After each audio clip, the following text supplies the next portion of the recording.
Hello and welcome to F1OWC Podcast Live. I'm your host Dylan Anderson, joined once again by three-time world champion Brandon Tanti and season 13 champion Kurt Dunn. Gentlemen, welcome to the podcast this evening. Yeah. Hello all. Welcome Howdy. everyone. So we're going to wind back the clock. Obviously, we didn't do a podcast after Austria, so just reflecting back on what was a rather interesting two races there in the Styrian Mountains. Obviously, we spoke in the first podcast about certain drivers who had had misfortunes in Australia were looking to bounce back and get back on the pace, which is quite proven by Shannon and Oscar and all that. Obviously, disappointing qualifying again from Ryan's side of the garage down in P8, I think, from memory. Another pole position for Kurt at the Red Bull Ring, and obviously capitalising that with the fastest lap and a sprint race win. What that result mean for you in round 2 sprint race, Kurt? Well, it was a welcome relief considering my performance in the first round. So it was good to get one back and start trying to claw that championship points lead back. Yeah, absolutely. And obviously, wasn't smooth sailing for your teammate in Australia either, on the wrong side of the steward's room decisions there. Obviously, a turn of fortunes and some good results. Was it clear that you'd spoken to Shannon after the Australian Grand Prix going into the Austrian Grand Prix weekend? Yeah, I think like his performance is obviously a lot better, and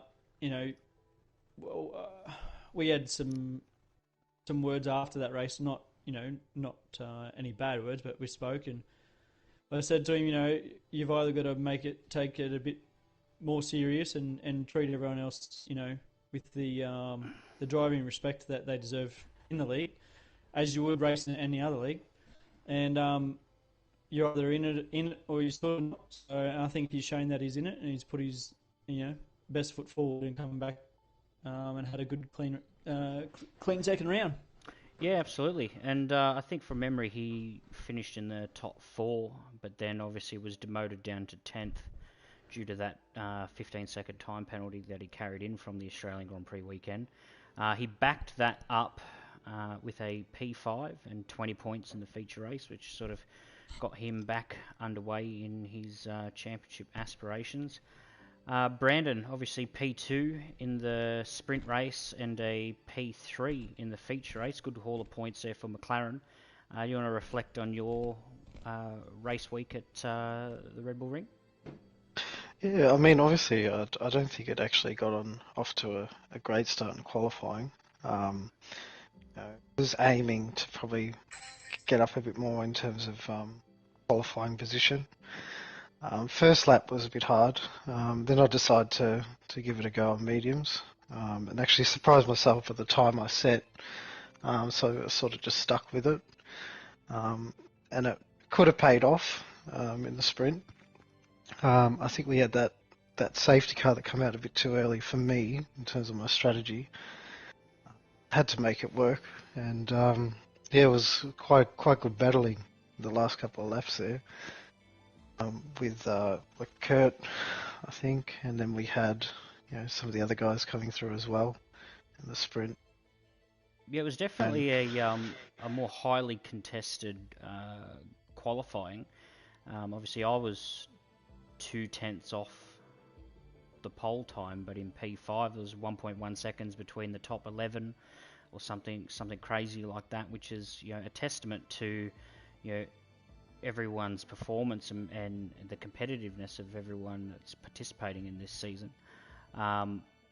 As we know, that we've all done practice prior to that Austrian Grand Prix, and we didn't really hit the targets that we thought we would on the day, but it was really competitive, and to be that far off but that far down, I can't really, from my side of the garage anyway, and I'm sure you can agree with your qualification on mediums, to be that close but that far down is a credit to everyone. And I think for for the most part, obviously we had a bucket load of penalties given out after the Australian Grand Prix, which was a bit of a wake up to everyone. We implemented the new penalty point system, which sort of calmed everything down, which was obviously shown with 50% decrease in stewards reviews and penalties dished out.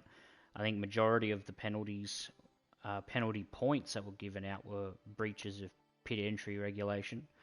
Yep. Which again it's something minimal. It's it's a throwaway point in the scheme of things, but you don't want to rack up too many of those petty sort of earned points, because they do rack up. And I think Shannon's still sitting 1 point away from that first tier of punishment on the penalty point system, which the guys can see in the group chat or on the F1OWC page. Big battle there in the feature race between Ryan and Harry, getting their elbows out, and both drivers trying to assert their dominance on the Season 14 campaign. Obviously, Kurt, you're front and centre for that battle. What's your take from a neutral's point looking at that battle ahead? There was definitely no love lost, that's for sure.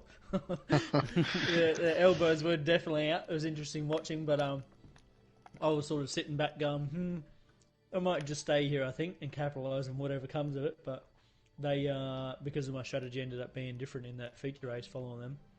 I ended up further back after that, but they continued on with their battle, which I didn't get to continue to see, but it seemed pretty spicy. Yeah, absolutely. And as you said, with that strategy call there, it was a bit. We were all sort of gambling on the bucket load of safety cars that we got in Australia, but I think everyone tightened up and refined their racecraft, and there weren't as many safety cars, which obviously caught yourself out and caught me out, gambling on that second safety car that never came. So I'm sure you would have preferred to be on the alternate tyre towards the end there to capitalise on a few people having track limits, which is obviously a big thing going into the weekend. Yeah. How do you think guys... out of the top, out of the top 5 or 6, I actually surprised myself. Somehow I ended up with no track limits penalty. But I think for me going in, like when that safety car come out, you look at it and it's only we're in lap 3 or 4 out of a 50% race. To me at that time I sort of go, it sort of seemed too early, especially being on a medium tyre. If we ended up coming in, it ended up being the wrong strategy call. There was some other incidents during the race which put me further back, so I think I probably could have managed to be further up or closer to the lead guys if I didn't get caught up in those things coming back through. But I think at the time it's sort of making that, like you said, making that judgment call. Do you go with everyone or do you go against? You end up in that DRS train otherwise. So yeah, that's right. I mean, look, I can't complain compared to Australia. Yeah, I'm that's happy right. with how it turned out. As you said with Australia, you're gambling on that safety car. I opted to stay out in the sprint race and gambled for that second safety car, and it came and it worked in my favour. Where in Austria it didn't. But that's the dice that was rolled. And we live to fight another day as points in the bank. Obviously, Brandon, you were leading that train of 5 cars in the DRS in the sprint race. The top 5 finished at the checkered flag within 5 seconds of each other. What's your take on the trolley train? Well, I think especially tracks like that, it really emphasises how important it is sort of be in that lead pack with in that DRS train. I think how much time was to be gained out of being in that train was phenomenal, because especially I realised that in the feature race when Harry and Ryan were battling each other, I think the DRS was carrying them along. I was actually struggling to catch them because of that. I mean, I didn't have anyone in front of me. My race pace was good, but it was just unfortunate that I couldn't gain any ground on it. But yeah, definitely you can see the importance of it.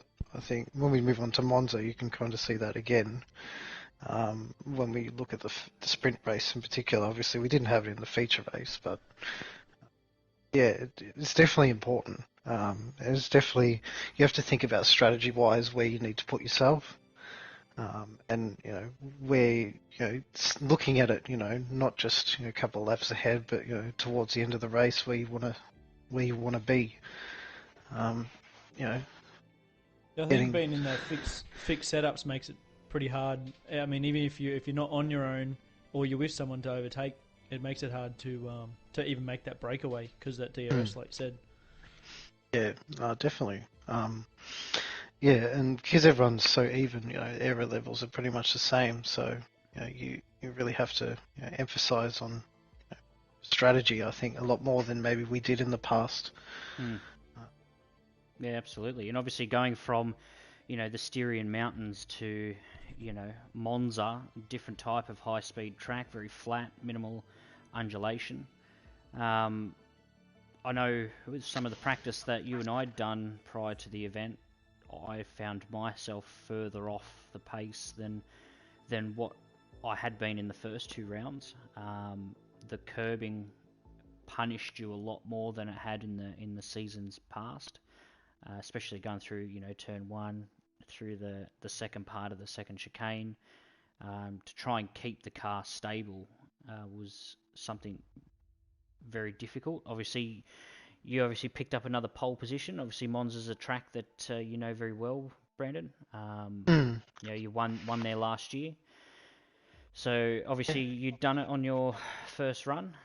So you just run us through your experience in quali for Monza. Yeah, well, I think even leading up to that, I think when you and we did our practice runs, going into the main session, we sort of understood where we'd be in terms of pace.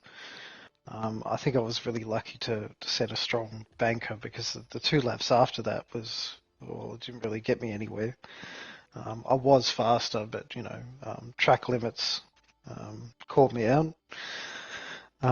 So yeah, I almost had a situation where I did what I almost did to myself in a couple of rounds before that, and some seasons passed.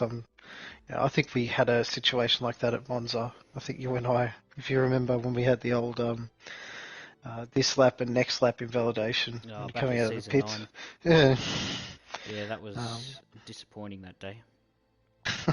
We'd essentially, we'll geared up for a front row lockout, and then we'd invalidated on our outlap in the wet, and then I think I ended up 10th, and you were like 6th or something atrocious. Yeah. But yeah, I think lucky. I know that a lot of the guys had the pace to be there. I mean, Kurt was slim to none off that time. 0.028. Yeah. Yeah.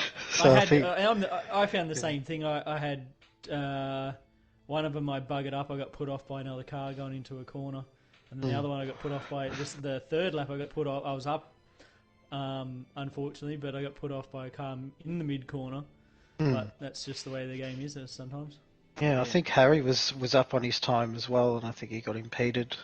Yeah, he was up 4/10 on his lap. Yeah. I think the top four was within 2.5 tenths of each other. It was pretty close. Just The top three was under a tenth.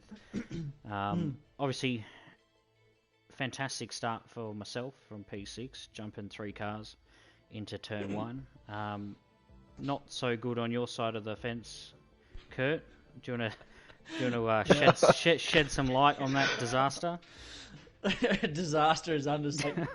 Losing 6 positions before you even reach the start line from your grid spot is pretty woeful. But looking back at the footage afterwards, and I mean, I think the first lap we had a safety car, but by the end of the first lap of the safety car, I realised that my controller was sitting on a seat, and the lever was holding the brake on slightly, like you follow the brake and accelerator trace. It was on by like 1 bar or 2 bars or something, but I didn't pick that up until end of the safety car. But when I look back at the footage, it seems to have started from the sight lap at the start and even the start of the race, which explains why I had wheel spin through first, second, and third gear and went backwards.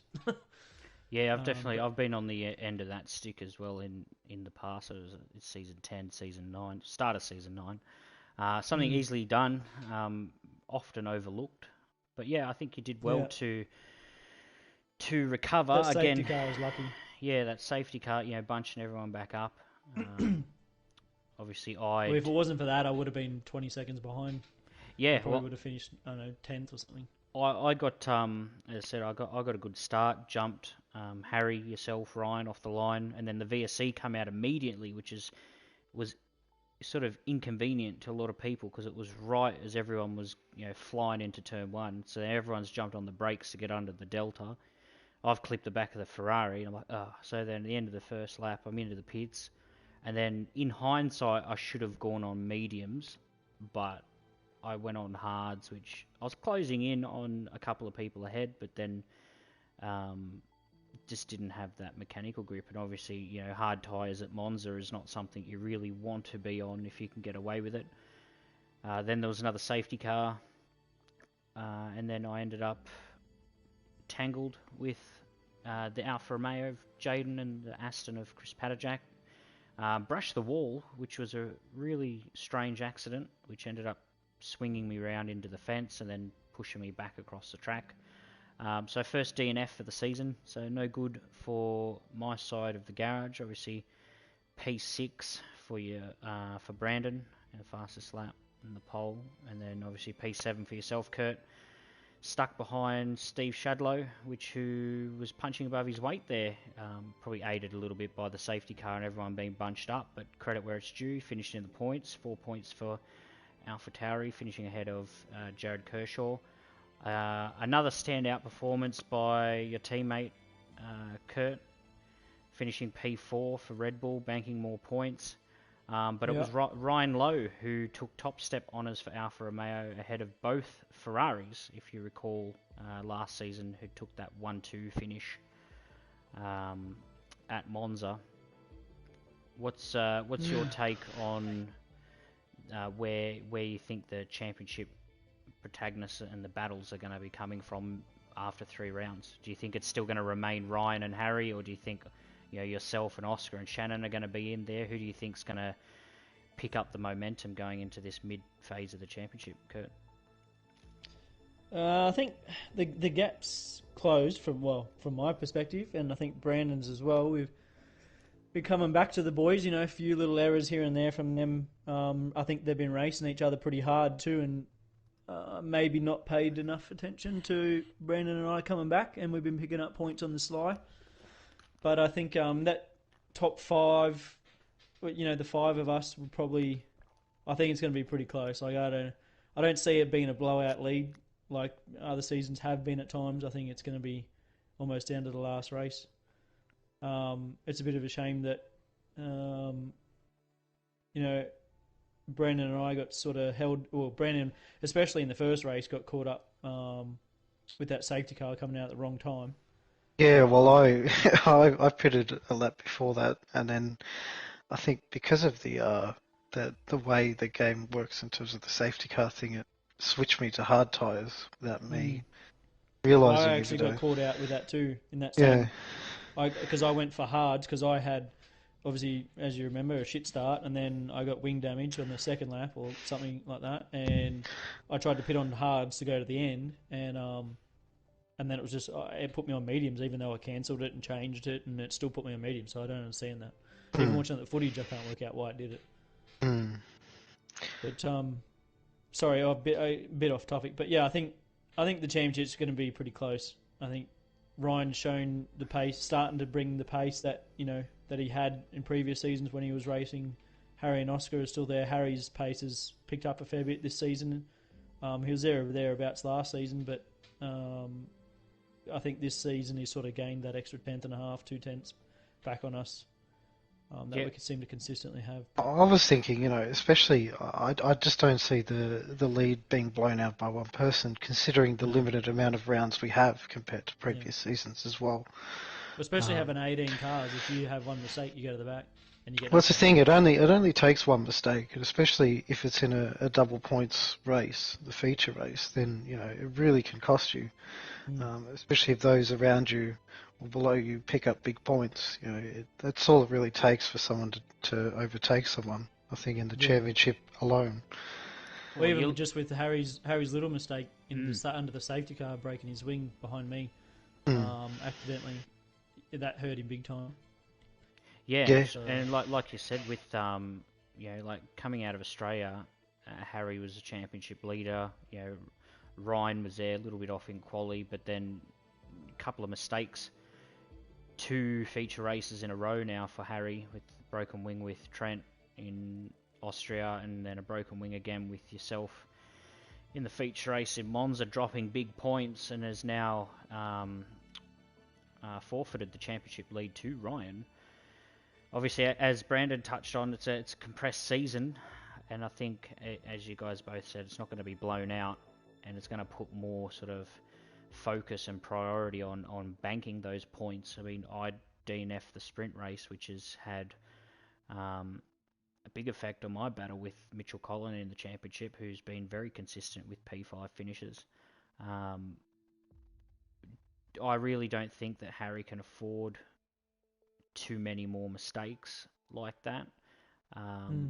Given that yourself, Brandon, Oscar, Shannon are now back on the pace and closing in that gap,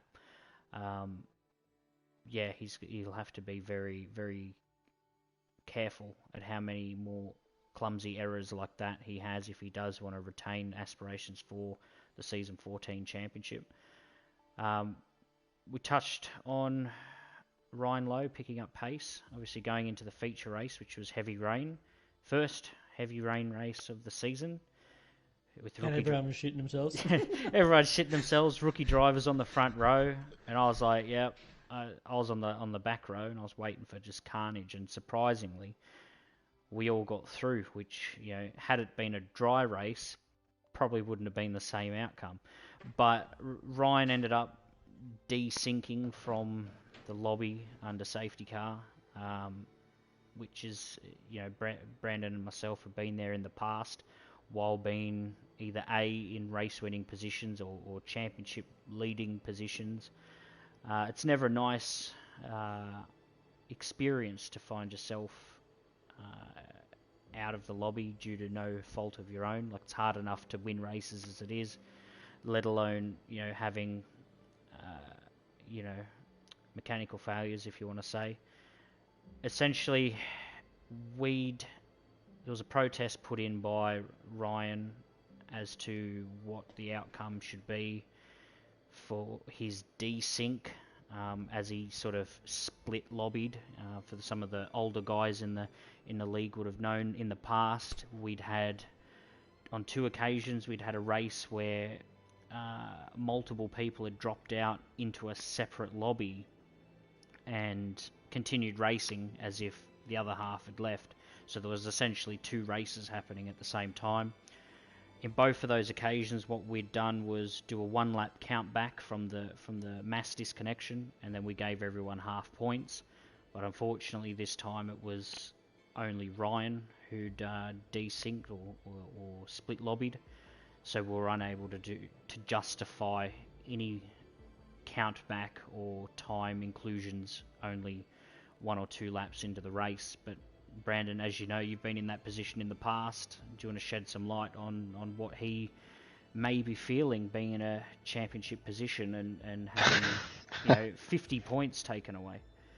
It's incredibly frustrating, and there's nothing you can really say that kind of makes it feel better, because there's nothing you can really do about it, especially when it happens in those sort of circumstances where you kind of feel like it's out of your control that things like that happen, but they do happen. For me, it happened to me in season 9 in Singapore. I was leading the race quite comfortably. The intermediate conditions, I think it was. And yeah, just dropped out and then tried to get back in. Couldn't get back in the car. Wouldn't let me. And I was to be honest, I was pretty filthy on it for a while. But I think you just need to focus on the next race and not let it get to you. Not worry about the fact that points have been lost. You just got to focus on the points that you can gain. So I tried to pick myself up as quick as I could, especially for for us as a team at the time as well in season 9, because we were fighting for constructors as well, and keep trying to score as much points as possible. Yeah, well, we're both victim of that in a couple of races that season. As you said, it it derailed your aspirations and your momentum to close the gap to Brian and Nathan Mazzolo in the championship. I think, as we both touched on a little earlier, it is a compressed season. But as Kurt's shown already this season, to be 55 points behind after round 1, to be only a handful of points behind now at the end of round 3, despite having 7 rounds still to go, it's still everything to play for. I think what has saved his campaign is the fact that Harry has made those mistakes by running into the back of people and getting broken wings both times under safety car, which has kept at least the pointy end of the championship compressed. What's your take on the disconnection there, Kurt, from Ryan? I don't wish to be in his position. I hope it never happens, but unfortunately, I guess that's the game we play. We play in games online and internet, and those things can happen. It's just shit that it was on his own and not in a group, and we could that way run it as 2 split lobbies. But being on his own, it's we ended up with a safety car. He runs his own lobby, doesn't get a safety car. The guys, no one else has had the issue. Like not even his brother on the same internet in the same house, which is very weird. I just don't. It makes it hard, I guess, from the administration point of view to turn around and go, well, maybe we should put him back in the points, or put him here in terms of his race position. And unfortunately, the race was completely different for him. Even though he's in a different lobby, he didn't have the safety cars that we had, or being caught behind other cars, because he's racing against. I think they become ghost cars, don't they? Yeah, they'd become AI. Yeah, AI. So it makes it very hard to sort of put him back into points and then justify pushing others down the order that haven't had this issue. But yes, it's unfortunate. It's no fault of Ryan's own, but it's just one of them things. It's just bad luck, unfortunately. Yeah, absolutely. As bad as that sounds, it's like you said, it's in the past, when it has happened, it's always been sort of over the halfway mark towards the end of the race, when there's been a split lobby of 4, 5, 6 cars, and so you do a 1 lap count back, but only 2 laps in and only 1 driver split lobbying. It kind of left you sort of vulnerable to the ramifications of adding or classifying Ryan's time. As you said, there were too many variables between the 2 split lobbies, despite his best efforts to simulate when the safety cars come out, when they restarted, through Jaden sending him some messages through party chats and whatnot. So unfortunately, well, he's lucky he had Jaden in the lobby. If he didn't have him in the lobby, he could have ended up 20 seconds ahead of us. And how do you justify that? Well, that's right. And really, the only thing that we possibly could have done would have been to classify his ghost car, but even then he was in P12 and outside the point, so it's doesn't benefit his result on the day, which is unfortunate. But what was benefited on the day was a P9 finish for his brother Jaden, so more points there for Alfa Romeo, and his little battle there with Jared and Braden in the constructors. So it's good to get fresh faces in points finishing positions. Another double DNF there for AlphaTauri. Obviously, Jess had messaged me saying that she had some issues with her wheel, so she retired out on track. A double DNF from Daniel Aspo, which I think is unfortunate, because out of the 6 races that we have had, he's only been classified in 1, which on paper doesn't look very good, but he was doing well in the sprint race when I was behind him. until he collected the Aston Martin of Trent Fuller, who was stuck at the exit of First Lesmo. So that was unfortunate because I nearly got caught up into that accident as well. But then even again in the feature race in the heavy rain conditions, once I got past, I believe it was Jared, or it was Daniel then Jared, but once it took me a good lap, 2 laps or so to get past Daniel, and he was doing well up until, several, broken wings and a couple of trips through the pit lane, the head drops, and unfortunately, it's going to be recorded as another DNF. But what's your take, Kurt, on some of the on-track performances you've seen from Daniel Aspo and the Williams this season? Daniel's pace seemed to be a lot faster, even race pace in this Monza round. That sort of mid to rear pack, I think they seem to have increased their pace. I had Jared following me for a little while after my unfortunate events from the start of the sprint race, and he was able to stay with me. Was within a second, 2 seconds, didn't drop more than that off. And I was following Daniel Aspo, I think, one stage before he retired, and he's still holding decent pace. Respectable pace, holding his ground. So I think it's good that the rear of the field is improving as well at the same time. Of course, the leaders are getting on their feet again and improving overall race pace and qualifying pace too, so it's pushing that further forward. But I think it's been pretty good. This season seems to have brought the rear of the field a lot further forward. I think that's probably a bit more effort, not just the fixed setup. I think there's people putting more efforts into practice and whatnot. Yeah, well, it's showing in the quali results. I'm pretty sure for the Monza there was 2.5 seconds between first and 16th, which a couple of seasons ago, if you'd said the whole field was split by 2 seconds, you'd be like, maybe not. So it's a testament to and all 17 in the field, not just 8 or 10.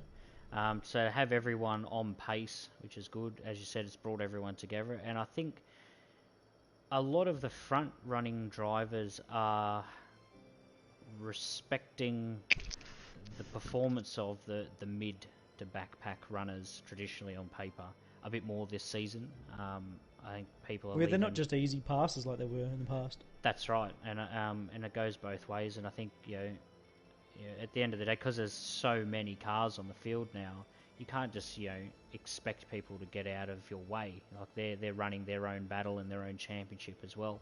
So I think it's been really, really good so far. So we're just going to run through the championship standings as of the end of the Italian Grand Prix. So despite the DNF or the disconnection for Ryan Lowe, aided a little bit by Harry's misfortunes, Ryan holds on to a 5-point lead on 145 points, again ahead of Harry Ryan on 140 points, Brandon Tanti on 129, then yourself, Kurt Dunn, on 123. Oscar for Ferrari drops down to a P5 on 105 points, Mitchell Collin 76 points, Shannon Mortlock 73 points, myself on 59 points, Chris Patajak drops down the order into 9th, 28 points, Braden Gray up into the 10 on 18 points, and you got Jared Kershaw on 6 points, Jess and Steve on 6 points, Jaden on 5, Trent on 2, and Dylan and Daniel are yet to score points. So I think, again, despite the DNF there for Ryan, very fortunate that Harry wasn't able to capitalise in those 2 races to open up a gap or capitalise on those misfortunes, because they don't, as you know, they don't come around every day, given how competitive the field is. Obviously, it's allowed Brandon and yourself to creep up within a handful of points of the top 2 steps in the championship. So we're going to have a look at the constructors' points. Ferrari commanding lead in P1 on 245 points. Out of Red Bull, moves up into P2, 196 points, obviously aided by resurgence in performance by Shannon Mortlock. So that's good for your aspirations for constructors this season. And then McLaren down to 3rd on 188, obviously hindered a little bit by the DNF and myself in the sprint race. Alfa Romeo in P4 on 150, Williams on 76, obviously carried by Mitchell Collin there, with Daniel not getting on the points. Aston Martin in 6th place on 30 points, Mercedes on 18, AlphaTauri on 12, and Alpine on 6. So it's good to see all the constructors in the points at some stage. It's very rare that that's happened historically in the F1OWC over seasons gone by. Obviously, a little bit surprised by your position in the constructors there, Kurt. Yeah, I wasn't expecting to be in P2, the constructors, that's for sure. I was thinking more 5 or 6, but it's a testament to credit to Shannon, for pulling it together himself and getting some good points in the last 2 rounds. And me too, actually, really. But and I hear some paddock rumour that there might be an 18th championship driver joining the series soon. Yeah, so there's definitely talks that there could be another driver joining Alpine for the Belgian Grand Prix, which is fantastic. Again, adding more depth to the calibre of drivers that we've got now, nearly maxed out. So it's imagine having a full lobby. Imagine from an admin point, but hopefully we, hopefully he comes in, and it's always interesting when you've got new drivers joining the league, because you don't know if they're going to be the next Nathan Mazzolo, the next Brandon Tanti, the next Ryan Lowe, the next Kurt Dunn, the next Oscar Grant, the next Shannon Mortlock. You don't know who this next person is, and as you know, Brandon, you've been around for a hatful of seasons now, and as I've always said back when you first started, if you're around in the league long enough, shit starts to repeat itself, and eventually someone will come along and raise the bar that extra couple of tenths, and everyone will be just sitting there going, what? So it's exciting times. I really hope that this mystery driver is up for the challenge, because as we spoke about in the last podcast with Jared, people have come in, it's happened in the past, aspirations are pretty high, and then once you get into the cars and get into the lobby and you're a couple of tenths off, it takes a big effort to dig deep and get on top of it. So wish him all the best, and I look forward to Belgium. I'm just going to have a quick run through the penalty point system. Harry Ryan on 1 point, Oscar Grant on 2, Kurt on 1, Shannon still on 5, Dylan on 3, Brandon on none, Trent on 3, Chris on 2, Braden on none, Dylan on 3, Ryan on 1, Jaden on none, Steve on 1, Jess on 0, Mitchell on 2, Daniel Aspo picked up another one this week for his qualifying impeding of Harry again, so he's on 5. And then Jared on 1. So just looking for some final comments on the Monza Italian Grand Prix week from yourself, Brandon, reflecting back. Happy with the performance? Yeah, I mean, I'm fairly happy with it. Tried to maximise it as much as I could. I mean, it was a really tough race, especially the feature race. Didn't have too much practice in the wet, but I think credit to all the guys who finished, to stick it out and keep a consistent pace throughout the whole race itself and keep it on the track. Especially with minimal incidents that we had, it was really good. I think towards the end of the race, and I think from mid to end, it was hard to overtake. I think you saw that being stuck behind me.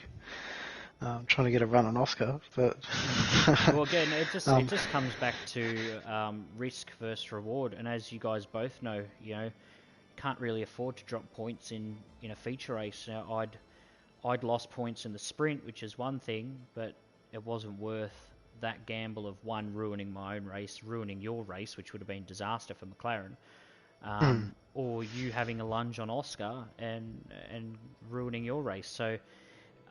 As I said, with such a compressed season, it's sometimes it's going to be worth the risk, and sometimes it's not. I think it's going to be more heavily on those judgment calls that you make in that moment that could define where you finish at the end. Absolutely, Kurt. thoughts on Monza? I think you and Ryan, Ryan, sorry, Brandon, you and Brandon should have had a dive on Oscar. I mean, in my mirrors, it would look lovely. Yeah, well, I actually did say to Brandon in the race to let Shannon through so he could go and, unintentionally compromise the Ferrari. Set the attack dog on him. yeah. So maybe next time. So, but no, it's it was really good. Obviously, 50 points in the bank for yourself. Another it was podium. definitely different driving. I was surprised by the performance of, in the wet. I don't know if it was the car or myself. I'm not sure yet, but I can't stand wet races normally, but managed to capitalise, which was lucky. Yeah. And Brandon and I were able to bring that fight to the top two. So looking forward to the next round. Spa will be interesting, being a good spot. There's obviously with the fixed setups, you got your fixed setup, but you still got your individual car performance that the game decides, and that's not changed. So I think that track suits a variety of different cars. I think you guys are sort of probably more on the top speed end of the town, with Red Bulls being more corner orientated, and it has a lot of both of that. So it'd be interesting. See, Brandon, looking at Spa, a track you know well. Obviously, victory back in season 9 when you ended Nathan's drought. I got some good memories of Spa. That's for sure. Already did a couple of cider laps. Definitely looking forward to it. I think it'll, much like the past 2 rounds that we've had, I think it's going to emphasise staying with the lead pack of cars. I think having the aero levels that we do with the fixed setups, I think being in the tow is going to help, and having a bit of DRS. Especially with ERS being so hard to deploy on some of these tracks, or saving it in general. Difficult for sure, but yeah, still one I'm looking forward to. Just touch on that with the ERS deployment. I don't know if you guys have noticed, but in terms of different tracks, I've found that it uses it a lot more than others. I don't understand how that works. Like I found at Monza, I couldn't use ERS quick enough. Like I still had heaps, whereas normally you get to the end of the race, you sort of scrounge in the bottom of the barrel a bit to have any ERS left. But whereas in Austria or Australia, it seemed to use ERS over a lap a lot more than what Monza did. I don't know if you guys noticed that. They may it may have different mapping on a circuit by circuit basis on how much. I mean, I don't think the actual deployment changes, like how much it's got, but it's how much it burns it over the lap. I think may or may not vary. I mean, I suppose because if you fix that up, it's got to last a lap in qualifying because it can't cut out early on you. Yeah, that's right. And historically, I've always been trash at my battery management, so I'm probably not the right person to ask. Yeah, every time I come up behind you, I'm like, oh yeah, I got a tow, I might get a bit of a run. You see him motoring away, like you can tell when he's on the ERS. Yeah, and then as soon as Dylan, get off the ERS. Yeah, as soon as I hit 0%, I'm like 5 seconds behind everyone. See ya. So I think I know with the wet, you can definitely save a lot more ERS. Like the deployment's a bit more. Yeah, so I expected in that, but I noticed it in the sprint. The most, sorry. Yeah. Awesome. All right, guys. Well, thanks for joining me tonight. I hope everyone enjoyed the podcast that tuned in, and we will see you guys. Hopefully, we've got a new victim next week. Yeah. Well, hopefully, I'll see you guys. Put him on the podium, grilling. Yeah. After the 200 laps. Yeah, that's it. All right, guys. Thanks. Season Spa. There you go. Cheers.